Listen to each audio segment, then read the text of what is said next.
The Great Scottish Parliament Freedom of Speech Capitulation. This is a massive story, hugely significant. Now, it's sort of been reported in the mainstream media, but they're not really getting to the heart of it. But I'm going to.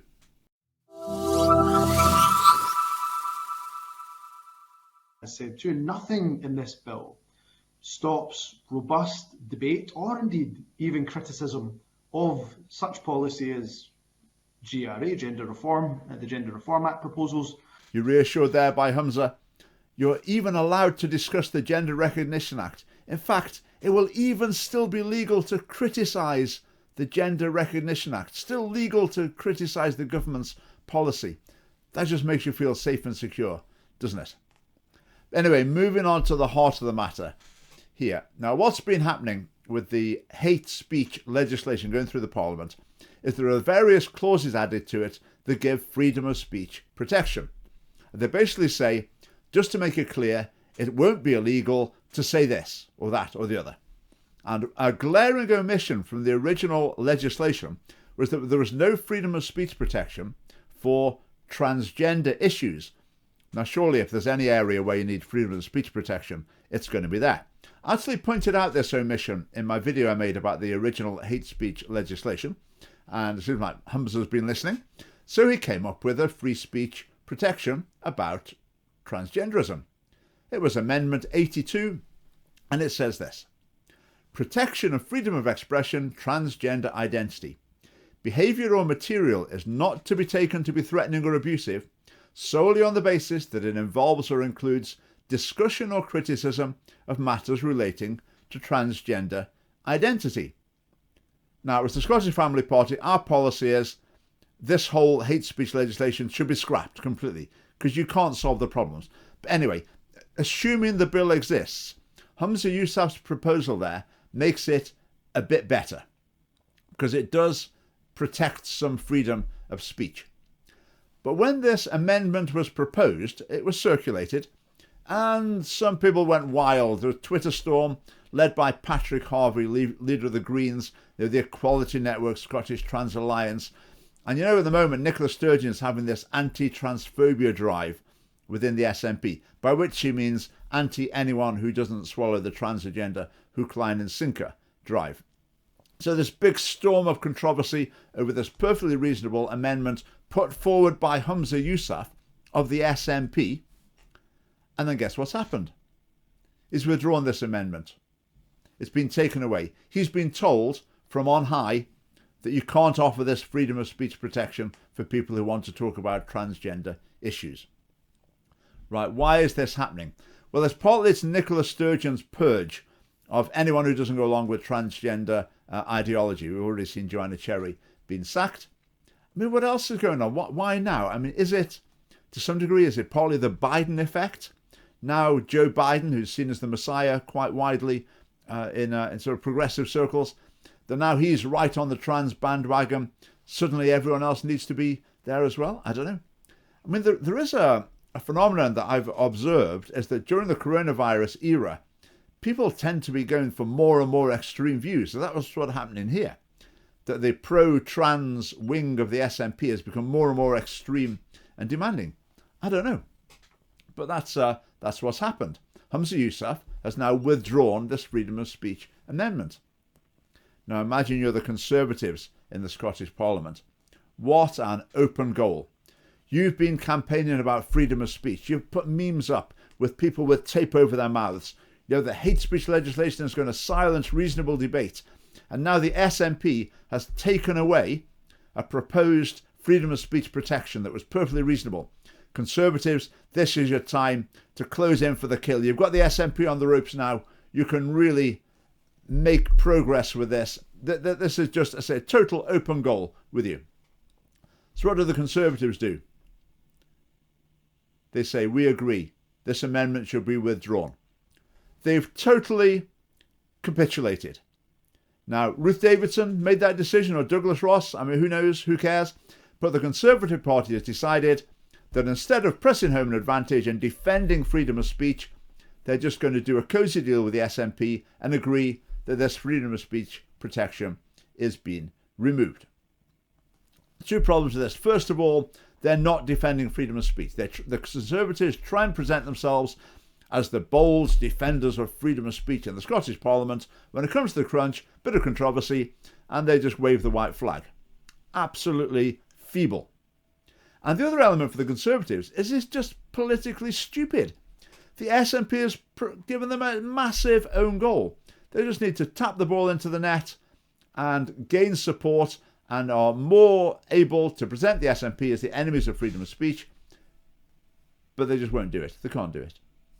Following discussions in recent days that all of us who have lodged amendments in respect to freedom of expression have been involved in, it's my view, right that we now take some time between stage 2 and stage 3 to reflect and see if we can develop a collaborative approach which can produce a set of provisions that commands general support across the board.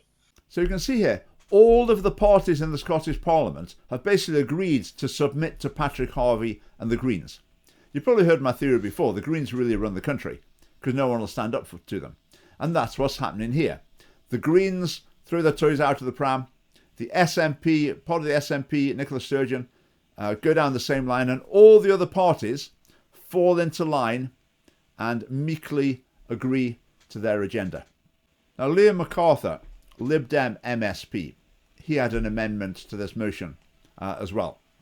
He started off by giving a stirring speech about the importance of freedom of speech to liberals like himself. But then he looked at Humza Yousaf's proposed amendment, and it says this. It says, behavioural material is not to be taken to be threatening or abusive solely on the basis that it involves or includes discussion or criticism of matters relating to transgender identity. Liam MacArthur's proposal was to leave out or criticism. In other words, it would be legal to discuss matters relating to transgender identity, but it would be hate speech, potentially, to criticise matters relating to transgender identity. Again, that's a pretty hardline anti-freedom of speech stance from the Lib Dems. Right, Liam Kerr, Conservative. He put forward an amendment of freedom of speech protection. He put down discussion or criticism of marriage which concerns the sex of the parties to marriage. In other words, you're allowed to criticise same-sex marriage. Let's listen to that. Amendment 81, lodged by Liam Kerr, would add a new specific matter to the protections in Section 12 relating to the sex of parties involved in marriages. After a constructive discussion, without preempting, I hope the member understand that he's agreed not to move his amendments in this regard, and I welcome that agreement. Similar. So, after a cosy behind-the-scenes chat between the party leaders, he's dropped that. That protection exists in the English law, but all of the parties in the Scottish Parliament have agreed they're not going to put that protection in. Right, Liam Kerr submitted another amendment as well, 82B. Behavioural material is not to be taken to be threatening or abusive, or a stirring of hatred solely on the basis that it involves or includes A. discussion, criticism or rejection of any concepts or beliefs relating to transgender identity. I like it. Good. Nice one, Liam. B. questioning whether any person should undergo or should have undergone a process of gender reassignment. Great. C. stating that sex is an immutable biological characteristic. Music to my ears. Right. D. stating that there are only two sexes. Brilliant. E. the use of man or woman or equivalent terms. Absolutely. Third person pronouns in a way other than that which a person prefers. Now that's fantastic. That's saying it's not going to be hate speech. It's not going to be illegal to call someone he when they want to be called she. So Liam, I mean, you're right on the button here. This is just brilliant. Reference to any past name used by a person. So if you call someone John when they're actually calling themselves Joanna now, that wouldn't be a crime. Now, all those opinions, I suspect, I mean, maybe that's what Liam actually believes, but he won't actually say what he believes. But the best we can hope for from a Conservative is at least he'll say people who do believe these, their freedom of speech should be respected. Right, so far so good, but let's see what happened next. This is how the Green MSP responded. Because it would move what the Equality Network have referred to as the laundry list, and there are some very unpleasant things on this list.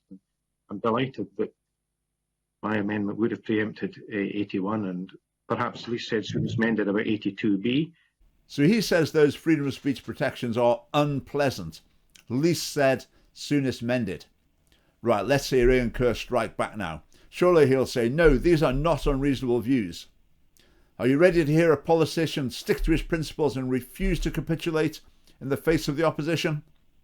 Well, listen to this. Convener, I shall not be pressing my amendments 81 and 82B today, but look forward to working with colleagues and stakeholders to make this bill as good as it can be. It's a pitiful spectacle, isn't it? I mean, it's not his fault. This was forced on him by the Conservative Party. All the parties have agreed, including the Conservatives, to withdraw all of these freedom of speech protections. This really is the great capitulation. You've probably heard me talk before about the Conservative delusion. And the Conservative delusion is experienced by people who think, oh, I'm not into all of this political correct madness. You know, I vote Conservative. As though the Conservatives are sort of any different. They're not. Right, at this point in the video, and we do share this video with other people. I think it's really important for people to understand what's going on here. Do like it, subscribe to our channel as well. Anyway, there's more. Rhoda Grant, a Labour MSP, came up with an amendment. Freedom of expression, women's rights. Behaviour or material is not to be taken to be threatening or abusive when it is for the purpose of advocating for women's rights. In other words, it's okay to be threatening and abusive if you're a feminist.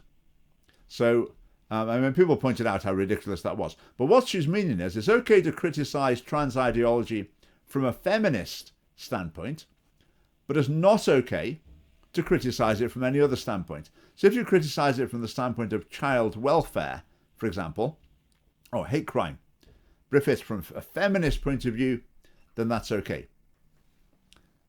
I mean, what can you say? I'm lost for words trying to respond to this.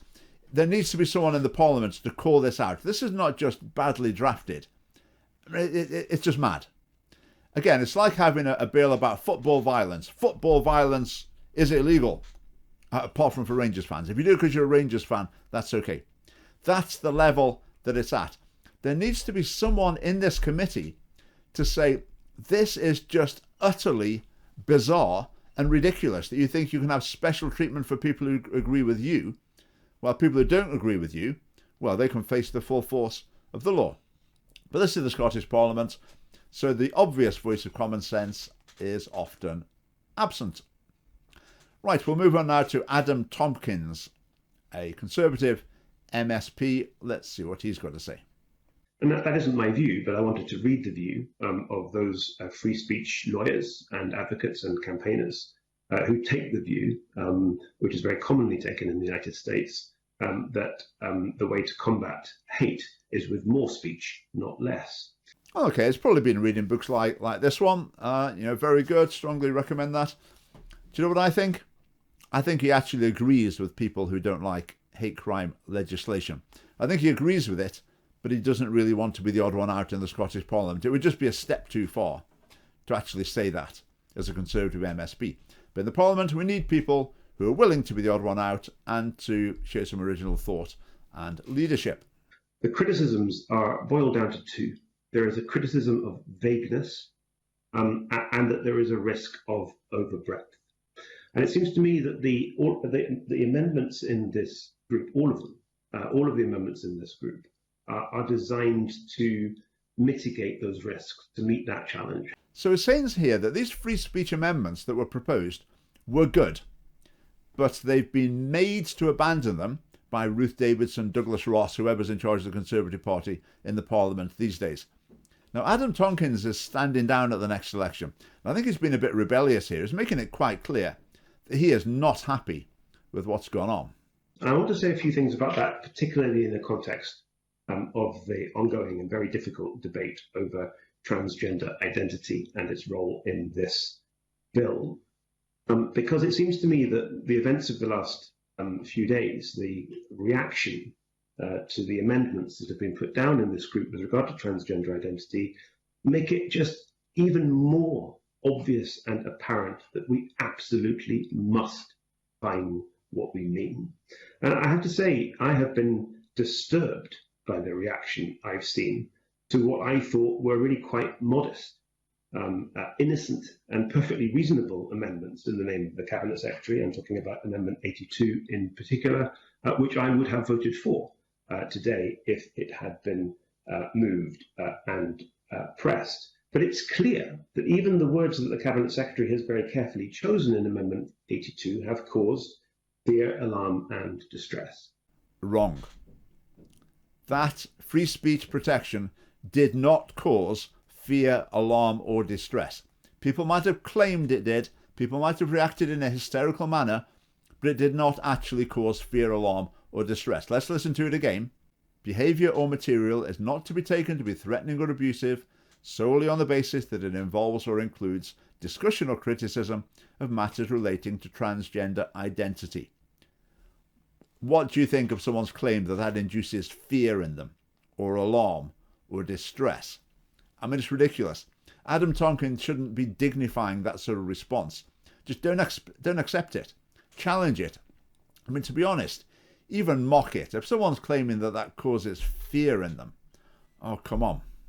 And I take that fear, alarm and distress very seriously. But I also have to say, colleagues, that I am alarmed and distressed, and perhaps even, if I'm honest, a little afraid of the reaction or aspects of the reaction to it. I mean, it gets worse. He now says he's alarmed, distressed and fearful of Patrick Harvie and a Twitter mob. I mean, if you're going to go into politics, if you're going to be alarmed and fearful by a crowd of people disagreeing with you and shouting at you, are you in the right job? I'm really not sure. Could anyone imagine Patrick Harvie saying, I'm going to pull back my proposals because I'm a bit afraid and fearful of the backlash from Christians or from other people upholding traditional family values? You know, it makes me feel a bit uncomfortable when they all attack me, so I'm going to back off. Could you imagine that? Never. Patrick Harvie has the courage of his convictions, so therefore basically runs the Scottish Parliament. So the next video, Adam Tonkin is talking about an MSP. That is Patrick Harvie. Now, yesterday, a party leader of one of the parties in the Scottish Parliament, tweeted that, in his view, a number of the amendments put down to the hate crime bill for stage 2 were shockingly and overtly transphobic. And I think we have come to the point where, if we are going to criminalise hate speech on grounds of transgender identity, we have got to define what we mean. Because it seems to me, I struggled to find an amendment in this or any other group that I thought was shockingly or overtly transphobic. If we take, for example, the words of Liam Kerr's Amendment 82B, and I don't know if this is the amendment that MSP I've just referred to was talking about in his tweet, but stating that sex is an immutable biological characteristic does not make you transphobic. Stating that there are only two sexes, does that make you transphobic? Really? Using the word woman or man and equivalent terms or pronouns in a certain way, does that make you transphobic? Is that the sort of speech that we are trying to criminalise here? I mean, you can listen to that and you can think, Adam Tonkin, he's on our side, great. But no, he's capitulated. He did not support what he says he is supporting. The Conservatives have agreed to withdraw these freedom of speech protections. He disagrees with that, but he's doing as he's told by his party. It seems to me that a sort of conclusion has been reached behind closed doors with the parties represented in the Parliament, that the way forward is to find some sort of generic free speech clause based on, but not identical to, Amendment 103 in Liam MacArthur's name. And what I worry about this, I have to say, I really worry about this, given that the problems we're trying to tackle are problems of vagueness and overbreadth. So the idea is that instead of having specific freedom of speech protections, like it's okay to criticise same-sex marriage, for example, you just have a blanket one that would say something like, you know, the human rights to freedom of speech should be protected. Right, which of those would work best? Well, neither of them. They just don't work. If you start trying to define what people can say, well, people can say so many things, you can't write them all down. So that doesn't work. If you don't define what people can say, then it all gets too vague. That doesn't work either. So that's why the whole idea should be ditched. So I support the collaborative approach, of course I do. But a collaborative approach in lawmaking on a subject as sensitive and difficult as this, whereas Liam MacArthur said we're talking at one and the same time about matters of fundamental principle and about some very vulnerable people. That lawmaking, that collaborative approach surely has to be in Parliament and in public, and not behind closed doors in rooms with party representatives talking only to themselves. So what's happened here is an all-party stitch-up. No one wants to upset Patrick Harvie, so they've done a deal, a secret deal between the leaders, in order to avoid controversy over free speech with regard to transgender issues. It's staggering that this has taken place in the Scottish Parliament. So I'm less reassured now than I was a few days ago that we're going to be able to fix this and fix this appropriately. All right, Adam is correct there. It can't be fixed, so scrap the whole hate speech legislation, like we've said all along. I mean, this has really got to stop, hasn't it? Some people say, oh, the only solution is to close the Scottish Parliament, shut down Holyrood. But I don't think that's the way forward. Again, if people are saying the wrong things, what's the answer? The answer is not to find a way of shutting them up or to stop them talking. The answer is to win the argument.